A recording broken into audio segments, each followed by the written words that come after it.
Good morning. I want to talk today about the upcoming new lunar month from July 5th through August 4th. So let's see if I can share my screen. This will take just a second or two, and I have to get rid of some panels so I can see what I'm doing. So just bear with me for a few more seconds. Almost there.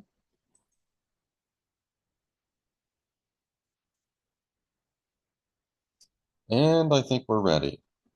So this will be the lunar month from July 5th through August 4th. And I typically look at the new moon, the first quarter moon, the full moon, the third quarter moon, and then end with the final new moon. And I look at pretty much all the planets, except for I don't talk about the moon or Mercury because those heavenly bodies move very fast. For the for Mercury, aspects usually just last a day. They're pretty quick. And aspects involving the moon are even quicker. So those two planets act primarily as triggers for more serious aspects. And I'm not talking about the lunar nodes unless I notice something major going on, because I just don't want to overcomplicate my model right now. And I usually begin with a bit of a review. So, review of last lunar month from June 6th to July 5th. Now, let me state at the outset that a lot of last month was there were minor irritations, frustrations that may occur, but a lot of things were probably more subjective than objective. Now, this is applying to the world in general and not to specific countries and specific people where things uh, may have been much more active, and those are things I cover in my separate presentations on the lunar month for countries and people. But anyway, last month, June 6th to July 5th, I said a strong sextile between Neptune and Pluto will endure throughout the lunar month, and it will result in more transcendent thoughts and inspirations for many. That's certainly subjective. And I said this aspect may be felt more at a psychological level than at the physical level. I, however, have certainly felt this more transcendent influence. Next, I said the lunar month will begin with frustration and irritation, with the thoughts of others as Saturn squares the Sun, Moon, and Venus, while Pluto makes a sesquiquadrate to the same. And Sun, Moon, Venus were in Gemini at the beginning of the lunar month, so that has to do with thoughts and thinking. And in response to that, I note that the United Nations inquiry into the October 7th attacks and resulting conflict found that both Israel and Hamas committed war crimes. That happened, I believe, during the first week of the lunar month. Okay. However, at the same time, a small triangle between Jupiter, Pluto, and Neptune at the start of the lunar month will help release some tensions and promote higher thinking. That small trine, some call it a mini grand trine. It's two sextiles and a trine connecting three planets. Again, this is something that I felt more at the personal level as a powerful transcendent energy looming in the background. These energies may turn into concrete actions at a later date. However, Boeing did successfully launch Starliner to the International Space Station. Something like this is a transcendent event involving technology. Unfortunately, Starliner has some leaks, and so the crew may be stranded up on the International Space Station for quite some time before they can come home. Okay, much of the month will consist of fast-moving irritations, that's hard aspects involving inner planets, and pressures for change. Those are the inconjunct aspects, the semi-sextile and the quincunx. And as expected, the month seems to have been dominated by quick tensions and adjustments rather than major events. Now, again, when you look at specific countries or specific people, their charts and their interaction with the transits will be different. And yes, for certain countries, individuals, major events will occur. So this is just a weather report for the world in general. The first half of the lunar month will have a focus on ideas, Sun, Mercury, and Venus in Gemini, while the second half of the lunar month will focus more on security, Sun, Mercury, and Venus in Cancer. And as I've stated before, much of what has occurred this month has been felt subjectively rather than seen objectively in dramatic fashion. And this last shift is no exception. Now, once again, regarding how the lunar month has affected countries and people, everything has unfolded pretty much as expected. For instance, it has been tough in the Middle East for Israel, Netanyahu, and Hamas.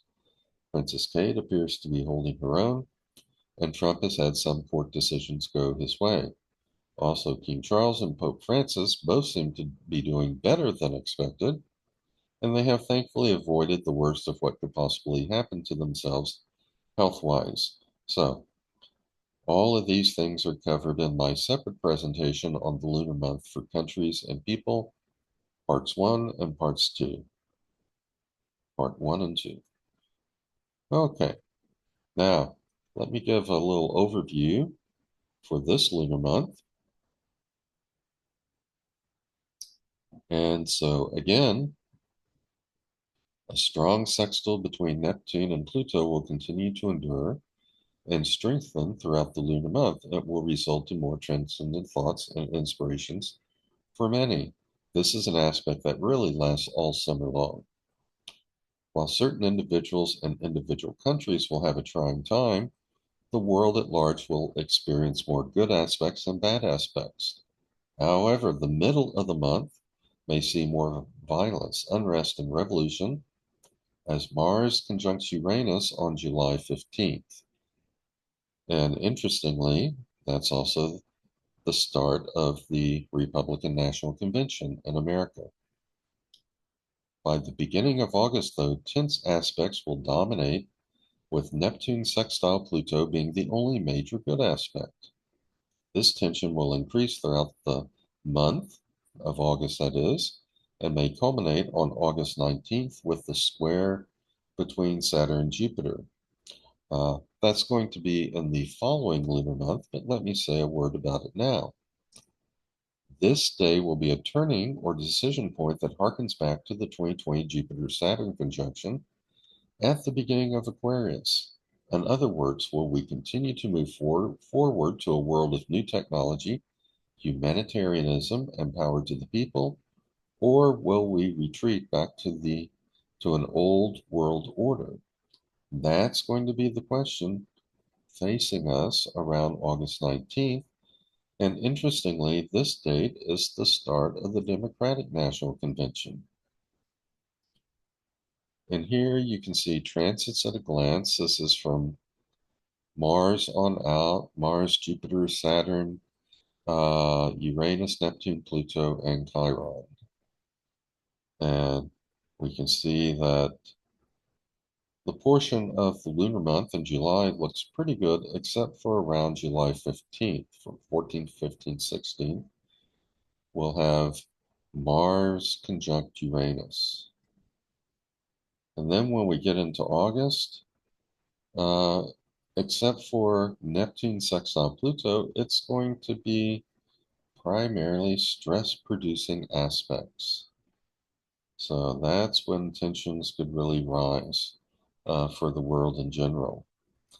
And this date is when the Republican National Convention starts in America.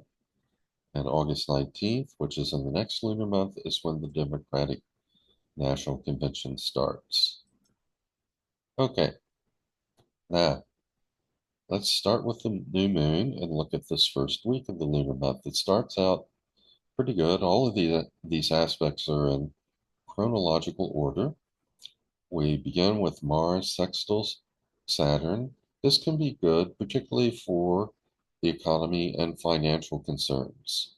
Uh, Taurus has to do with finances, resources, and the right brain values that people have. Saturn in Pisces has been trying to make certain visions concrete. With the sextile, it's going to be easier to do that in general, and particularly with respect to financial matters or with regard to resources that people need. Also, if you just look at the number of blue lines and triangles in this chart, it looks pretty good. A few more of those than we have red lines or squares, oppositions, sesquiquadrats, things like that going on. Okay, however, following Mars sextile Saturn, we're going to have Venus square Chiron. This could be a day or two of wounding for the world. And we'll get to a slide where we see the dates on which all of these aspects are exact. So the good news could be followed by some wounding.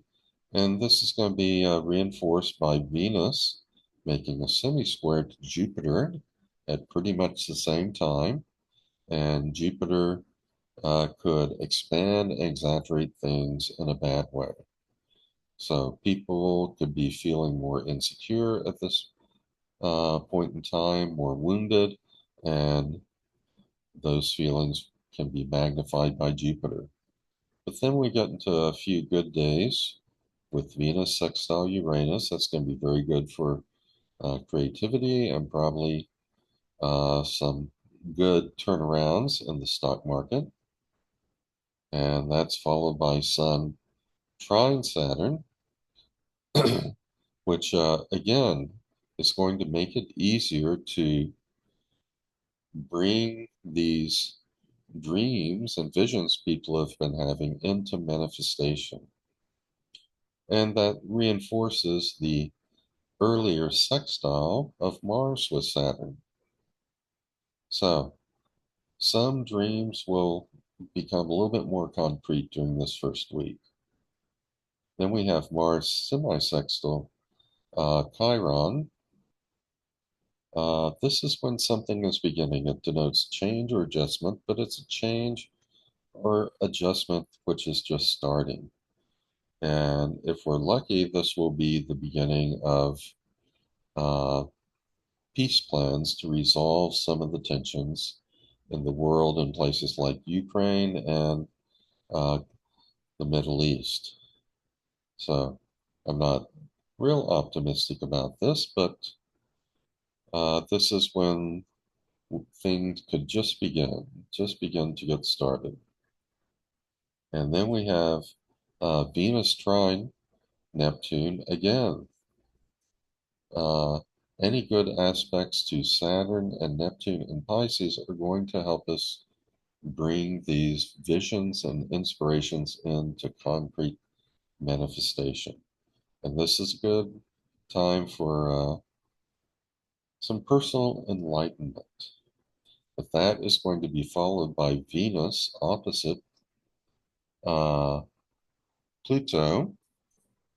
And remember, I'm circling things in the new moon chart. This is going to be toward the end of the week, most likely, when Venus has made that transition from late Cancer into early Capricorn. That is when that opposition becomes exact. And this is when we get into uh, some conflict between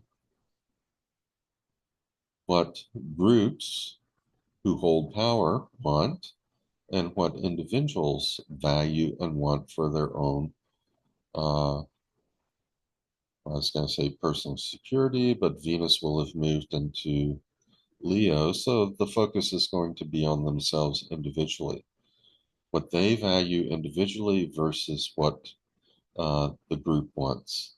And remember, Pluto going from Capricorn into Aquarius, that shifts the start of a very dramatic movement of power from individuals to the people. But power to the people is not always going to be good. It can be good or it can be bad. It can be bad, like in the Reign of Terror during the French Revolution, or it could be groups like justices on the Supreme Court who recently have been making decisions that curtail the power of the executive branch and even regulatory agencies moving more of that power to this group of individuals at the Supreme Court, which is rather interesting. Okay,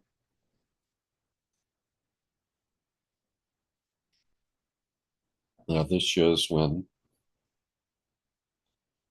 these various aspects will become exact and they're color coded. Uh, Harmonious aspects are blue, tense aspects are red. The semisextile and the quincunx, those are the inconjunct aspects, which denote change adjustment. They're in green. And then sign changes are in light brown. If we have any plants turning retrograde, I use a slightly darker shade of brown for those. And you can see on July 11th, we'll have Venus moving from Cancer into Leo. Okay, so that's going to be a shift, slight shift from personal security or insecurity to the values of the individual, coming then into conflict with the values of the collective on July 12th. All right, now here is a little graphic which shows you when a lot of these aspects will be in effect and it approximately how long they're going to last. And now let's move on to the first quarter moon. It begins with a little bit of discord, Venus making a sesquiquadrant to Saturn. So what we had in the first week of trying to bring some of these dreams and visions into reality, here it hits a snag. There's a little bit of conflict uh, with the individual values of people. And that is going to be followed by Sun square Chiron, which creates a little bit of wounding. Okay, now let me go back just a second here. Back to this first week. Yeah, you can see on July 5th, we had Venus square Chiron, which could cause some wounding. And that is being followed up by Sun square Chiron. So these things are going to be a little bit connected. Venus is people's nonverbal right brain and the values therein, as well as that drive to reduce tension.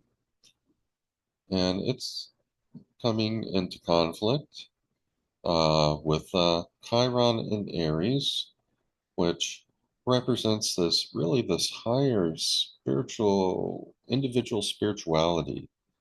Uh, this it's really a drive to transcend the visible world and be more aware of the invisible realm, spiritual things, higher inspirations.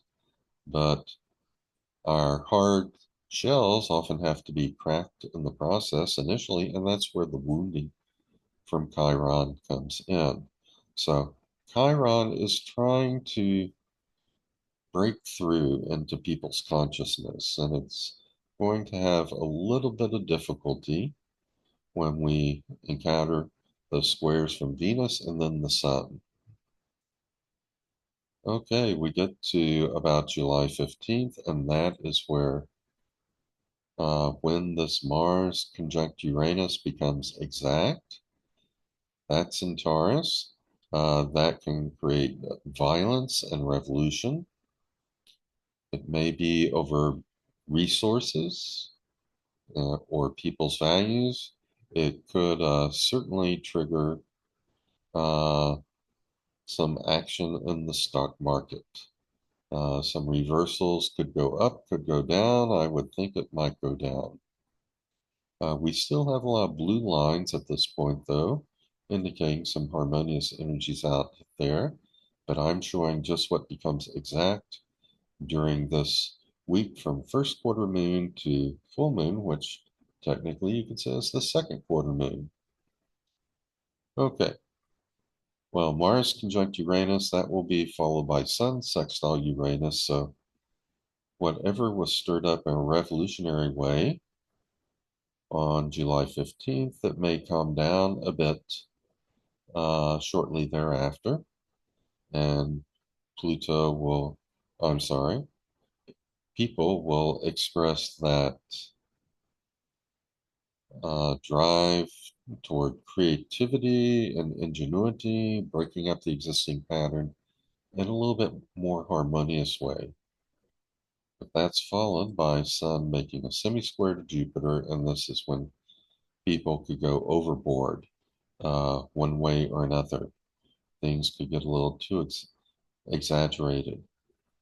Then we end with Mars making a sextile to Neptune, and so this process of bringing dreams into reality, particularly financial dreams, may get back on track. And remember, in the first week, we had Mars making a sextile to Saturn, and that's being followed up with the sextile to Neptune, both of those being in Pisces. So we have a little bit of a continuation there. And here, once again, you can see when things become exact.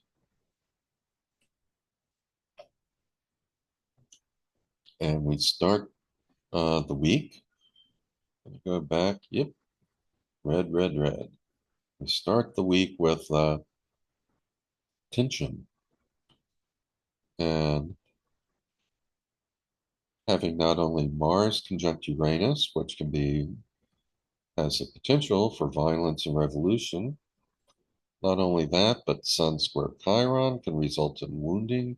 Venus sesquiquadrate Saturn, a lot of frustration regarding people's values and other things that are going on in the world. Yeah, the start of this week could be quite tense. Then it gets a little bit more harmonious. And at the end, we have a sign change. Mars moves into Gemini, and that is when people could act upon all sorts of ideas and thoughts that they're having. Gemini is all about thinking and curiosity, exploring things. Mars and Gemini can turn them into action. The movement of Mars through Gemini, however, could cause problems for America because America has Uranus at about 8 degrees Gemini, and it has natal Mars at either around 19 or 21 degrees Gemini, depending upon whether you're using a July 2nd, 1776 chart or July 4th, 1776 chart for America. But either way, for America, things can be stirred up a bit as Mars moves through Gemini. And here, once again, you can see when these aspects will be exact and about how long they'll last. And certainly from about 14th, 15th through 16th, we'll have Mars conjunct Uranus strongly in effect, as well as Sun square Chiron. But then we get into some little bit better times. And this takes us to the full moon. Again, the good news is you see a lot of blue lines here, and some of them are looking pretty strong. And this period is going to start out well with Venus making a sextile to Jupiter. And that's going to be a very pleasant time. It's going to be reinforced by Sun trine Neptune. Now people are having an easier time bringing these visions into reality. And that will be followed by Mars trine Pluto. Okay. And this will make it easier for the powers that be, the groups that are in control, to enact some of their ideas. And we actually, even though not all the aspects are becoming exact this week, we have this pretty strong mini grand trine between Mars, Pluto, and Neptune. That is going to be very beneficial. That's in effect for quite a while this summer, sometimes very strong, sometimes getting weaker. But this is representing good coordination between power, visions, and action involving thoughts and ideas. Okay, but after this nice beginning, we're going to have Sun moving into opposition to Pluto. Previously, we had Venus in opposition to Pluto, and these are points of uh, tension or disagreement between the groups that have power and what the individuals want. When this opposition becomes exact, the Sun will be at 0+ degrees of Aquarius. And I'm sorry, not Aquarius, but Leo, which puts the focus on the individual. So there are some problems. And then we get into a sesquiquadrant with Venus and Neptune. So now uh, these visions and their inaction are not flowing or happening as smoothly as we wanted. They were moving well for a while with Sun trine Neptune, but now with Venus sesquiquadrant Neptune, these visions, whatever they might be, they hit a snag. But with Sun making a sextile to Mars, this could provide more harmonious action. And Mars and Gemini can help resolve the tensions between uh, Pluto and the Sun while they're in opposition. So, uh, energetic thinking and negotiation can help resolve a lot of these tensions. But then we get into Sun sesquiquadrant Saturn. So again, Saturn is in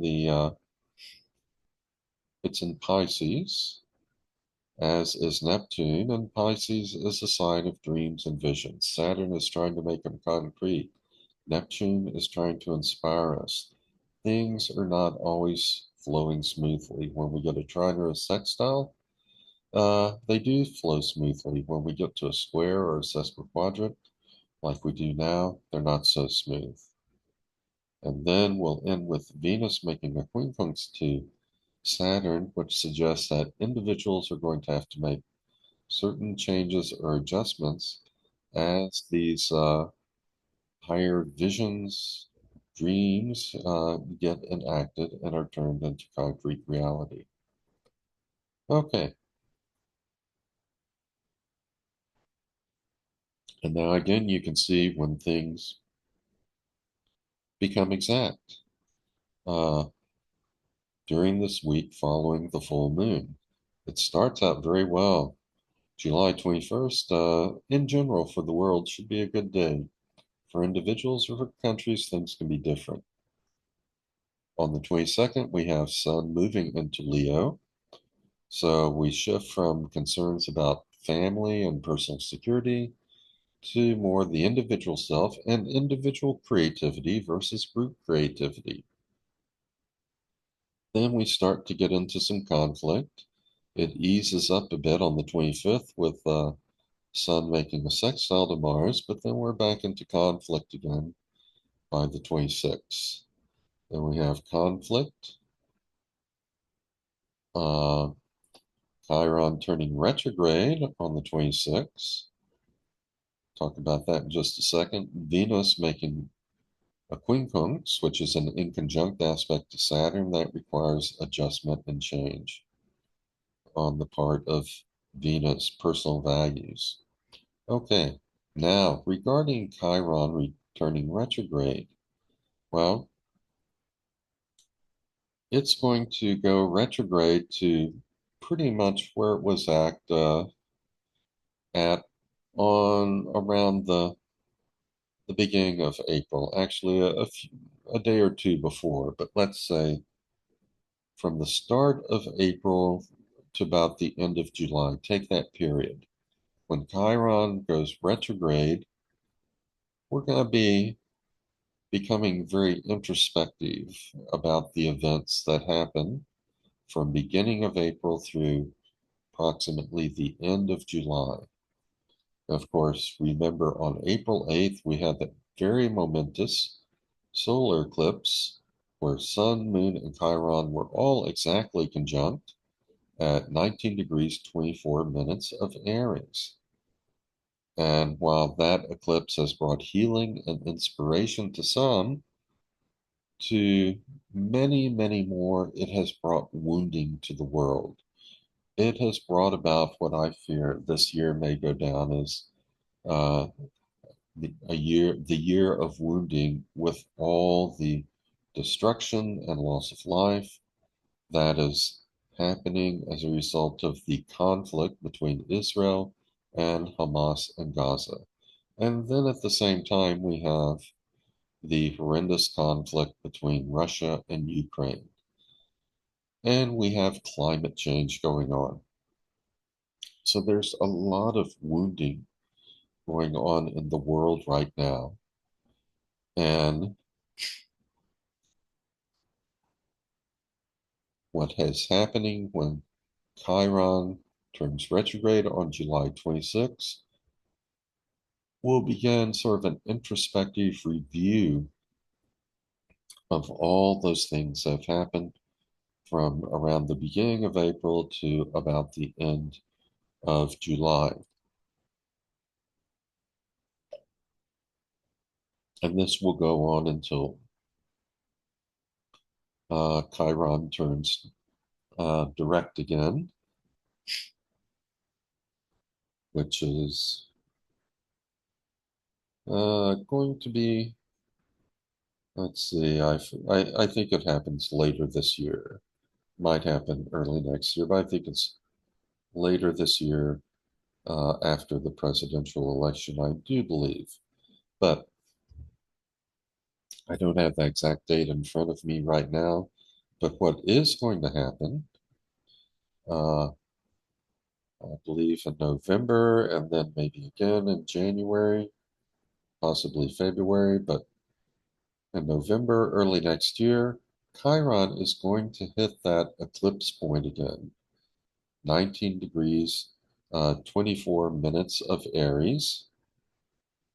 And that is going to be when we could really revisit or experience some of what happened around the time of the solar eclipse. Okay,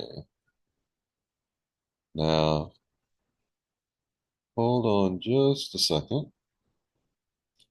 I'm going to try and find some dates or approximate dates for you quickly.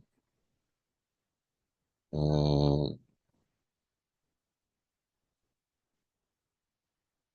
so let's see. When will Chiron turn direct? Which month?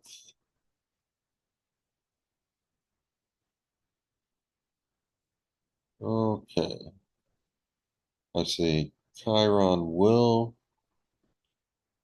be direct in January. And in late January, it's going to be at about uh, that eclipse point again, 19 degrees, 24 minutes of Aries. And it looks like in December, uh, it's still moving retrograde. But okay, it's in late November that we're going to have Chiron at that eclipse point again. And now let's see. Chiron will turn direct right at the end of December, around December 29th. Okay, so From now through almost the end of December, or I say now, from about the end of July through the end of December, we're in that introspective period. And in late November and late January, Chiron will be conjunct that eclipse point again. And that's when we could get a repeat of some events that happened around the April 8th solar eclipse. Okay. And again, here you can see when various aspects occur uh, in this week from July 21st through 27th. This is going to be the week following the full moon. And during this week, it's actually going to be Sun sextile Mars, which dominates. So that is going to be good. Uh, that we're going to have Sun in Leo, Mars in Gemini. So this is when energetic thinking can produce beneficial results for all of us. And that will provide an avenue of release for the tension created by Sun in opposition to Pluto. And this also overlaps with Mars making a trine to Pluto. So Mars will be making a trine to Pluto about the same time that it makes a sextile to the Sun.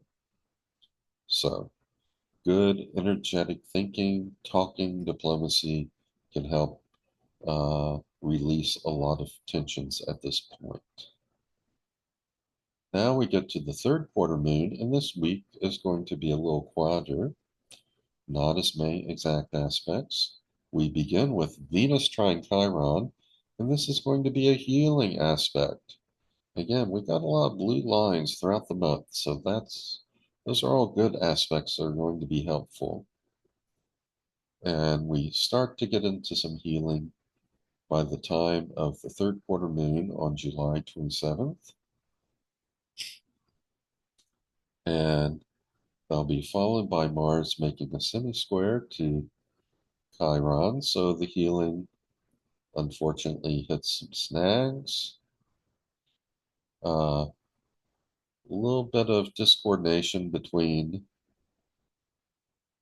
these thoughts and ideas that people are trying to enact and the individual freedom and transcendence that people want. And then we end with Venus squared Uranus, and this can be some unexpected things happening. Stock market wise, we might have a reversal that we don't like, for instance. With Uranus and Taurus, this could always affect the economy, economic situations, resources, stock market, people's money, and people's values. Uh, some unexpected conflict involving the values of individual people and their individual creativity, as indicated by Venus and Leo. Okay, and here you can see, let's see, the aspects for this week. And as usual, I always have at least one typo. This first arrow here, it should be blue because we start out with a good aspect between Venus and Chiron, a trine between them. So that should be blue. We start out good, but then we hit a few snags on August 2nd. Both of these aspects, the semi-square and the square, they become exact on August 2nd, toward the end of the lunar month. Again, here you can see another graph which shows when these aspects become exact and about how long they'll last. And Mars making a semi-square to Chiron that has the potential to cause some violent wounding in places in the world. Okay, and that overlaps with Venus square Uranus. And we end with the new moon on August 4th. And we've got a lot of blue, a little bit of red in here. Some of the aspects I highlight over here for the red: Venus square Uranus, Jupiter square Saturn, Jupiter sesquiquadrate Pluto. So there'll be some tensions to be resolved, but there are a few more harmonious things going on. And in particular, I like this. Sun and moon are simultaneously making a sextile to Jupiter conjunct Mars over here. So that could be very, very nice. Uranus trine Pluto. This will usher in a lot of new ideas. Pluto sextile Neptune, Neptune sextile Uranus. We have this mini grand trine pretty strong, getting fairly strong at this point with Uranus involved. This is going to bring some higher energies into the planet, basically creativity, vision, and power all working harmoniously together.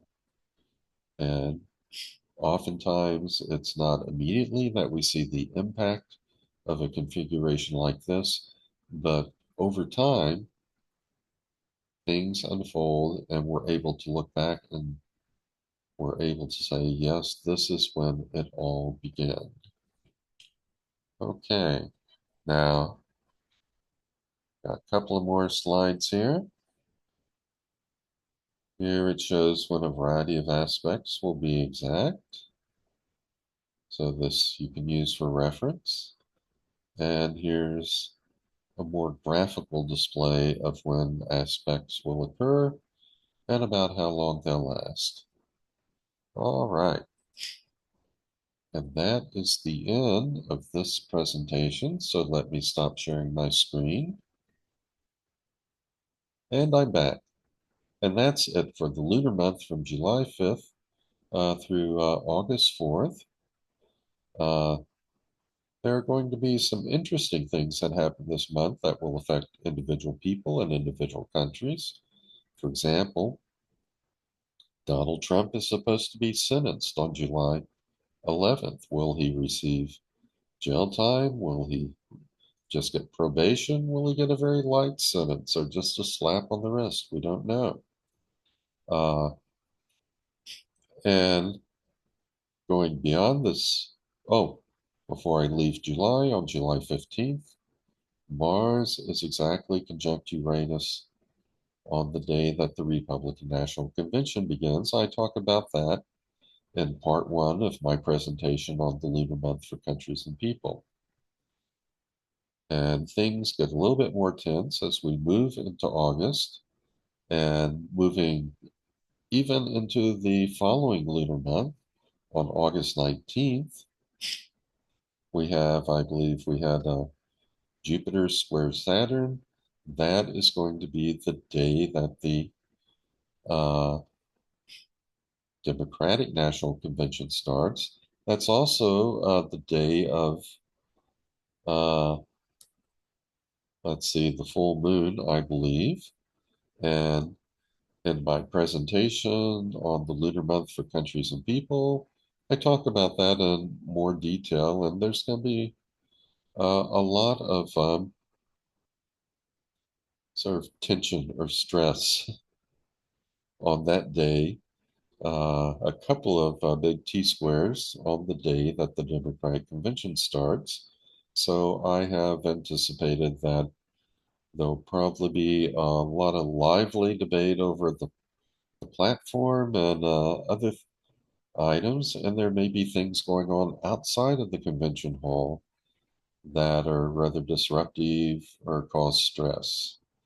And I talk about this in perhaps more detail in a two-part presentation I did on Trump versus Biden uh, in the upcoming November 5th election. And I say several times throughout that presentation that we don't even really know for sure if Trump and Biden are going to be the candidates. I said they're both pretty old. They could both have health issues or die before the election, and Trump could have legal issues. He could be serving time in jail.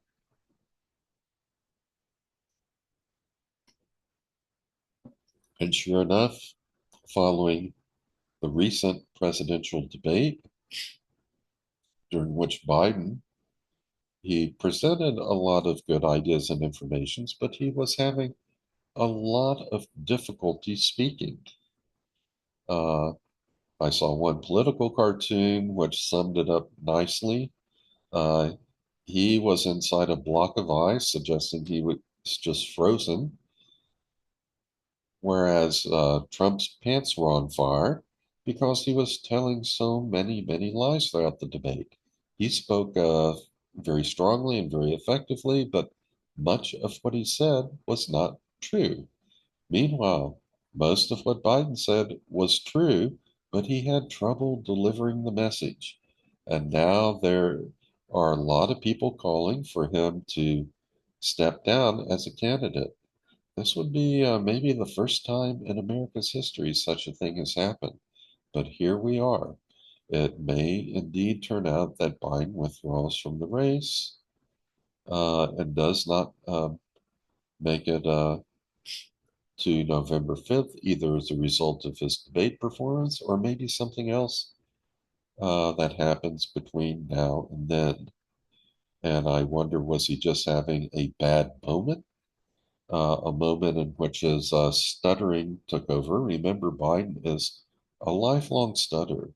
That is a disability. He is able most of the time to overcome this disability, but he did not do so uh, during this debate. And were his problems simply the result of that stuttering? Uh, or is there a more serious neurological problem going on? Did he have, for instance, a mini stroke of one sort or another, something impairing the flow of blood to the brain, which made it harder for him to string his thoughts together? Either way, I hope he has this checked out, at least privately, because his health is of concern, should be of concern at his age. Anytime something like this happens, you need to get checked out. So, anyway, as I have said over and over, by the time we get to November 5th, one or both of the candidates may be gone. We may have different candidates at that time. It's not exactly a very stable situation right now for America. So we just have to wait and see what happens. Astrology gives us the cosmic weather, but the decisions that individual people make, that is the other half of the equation. That is the half we don't have control over and cannot really accurately predict. For instance, I thought astrologically that Biden would do better than he did. He did have Sun making a sesquiquadrate to his Mercury on that day, which suggested some difficulty speaking, but he also had Mercury making a strong trine to natal Mercury on the day of that debate, and I thought that may help him overcome his difficulties. And he did get stronger as the debate went along. But unfortunately, the damage was done, and Sun, sesquiquadrate Mercury, ruled the day. I thought Mercury trine, Mercury would rule the day for him, but my uh, estimation, my determination there was not as correct as I would have liked. And that happens from time to time because astrology is very much like quantum mechanics. We deal with probabilities that certain events will happen. And even if one event looks to be the most probable, that's not always the one that actually comes into manifestation. So, like predicting uh, the path the strength, the severity of hurricanes. We can do a pretty good job with astrology, but not a perfect job. And we just have to live with that. So, with that said, I'll end this presentation. I hope you enjoyed it. I hope you watch my presentations on the lunar month for countries and people. And I hope you enjoy that you join me again in the future. And with that, I'll say so long and be well.